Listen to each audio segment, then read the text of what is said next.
I play Arthur Riley in the movie The Book Club.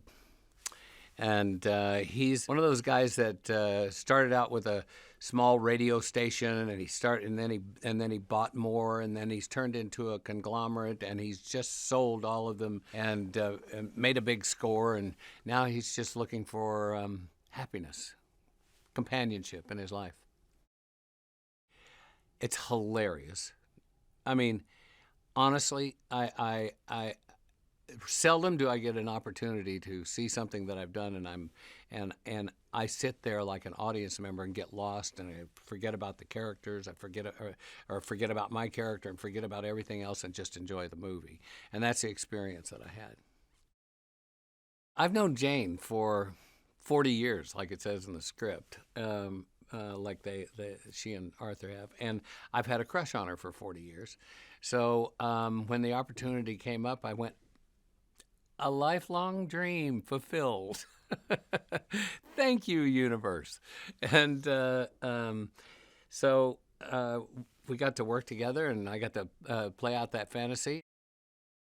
It was a breeze. I mean, she's a pro, and we developed a shorthand very early on, and it was just easy, like just easy. There wasn't a lot of trying to make a connection or build a relationship or anything, because fortunately we already had that affection for each other. Oh well, in the past, I think that they were white hot.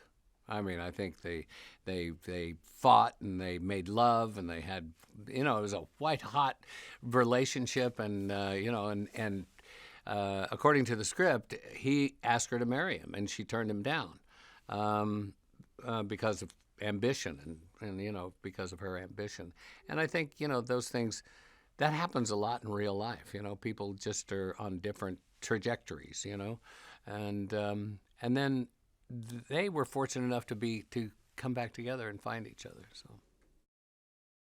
Vivian is one of those A-type alpha female personalities who, once she sets her mind to something, she can do it. That's very much Jane too.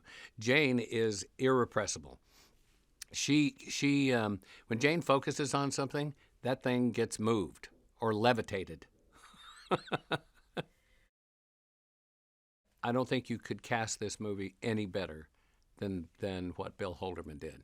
I mean, it's just the nuances and the characters and the way they play with each other, and the men, how they worked so well with each other, and the women.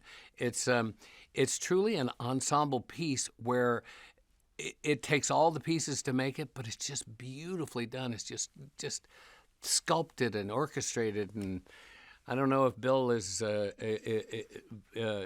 had that by design or if he just got incredibly lucky, but I'll take either. We're all healthier and we live longer, and I've got a pretty active life, and I don't see it slowing down anytime soon. And I think that I, the that's not the point of the movie. The movie is to make you laugh, and that it does. It's hilarious, and but if it brings some awareness to the fact that when people get over, that I kind of feel like that this is one of those, 60 is the new 40. It's refreshing, and it's unique, and I have to tell you, I am so thrilled to be a part of this movie and to work with these legendary ladies and gentlemen. It's a gift.